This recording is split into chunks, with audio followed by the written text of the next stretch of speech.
অসমবাসী সকলোকে নমস্কাৰ জনালোঁ। আকৌ এবাৰ স্বাগতম জনালোঁ আমাৰ ইউটিউব চেনেল জানি ইণ্টেৰিয়াৰ এণ্ড কনষ্ট্ৰাকশ্যন। আজি আকৌ এটা নতুন ভিডিঅ' লৈ আহিছোঁ, য'ত আমি আপোনালোকক আজি ইনফৰ্মেশ্যন দিম ৰিগাৰ্ডিং ব্ৰিক ৱৰ্ক। আমাৰ এইটো ছাইড জটিকুছিত চলি আছে। ইয়াতে আমাৰ এতিয়া 90% মানে আমাৰ ব্ৰিক ৱৰ্কছ কমপ্লিট হ'বলৈ হৈছে।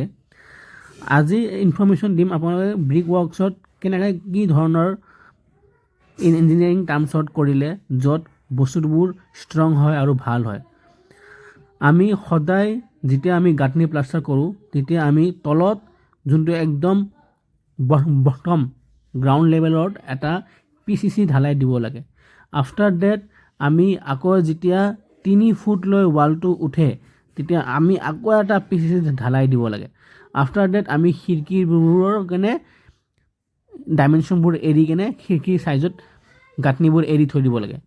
আৰু আপোনাক লিণ্টাৰবোৰ যিমান পাৰে ভালকৈ দিব লাগে, তেতিয়া বস্তুটো যোনটো আপোনাৰ ব্ৰিক ৱৰ্ক হৈছে সেইটোৰ বণ্ডিংটো ভাল হয়। আপোনালোকে চাব পাৰিছে আমি ইয়াতে লোহাৰ ফ্ৰেম দিছোঁ দৰ্জাত। একচুৱেলি মালিকে এইবোৰ ভাড়াঘৰ বনাব সেইবাবে। আৰু আপোনালোকক যদি এনেকুৱা কাম বা যিকোনো আপোনালোক ড্ৰয়িং ষ্ট্ৰাকচাৰ বা বিল্ডিং ৱৰ্ক বা আপোনাৰ গাঁথনি বা ইণ্টেৰিয়াৰ আমি এভৰিথিং আমি কাম কৰোঁ। আমি all over Assam service provide কৰোঁ।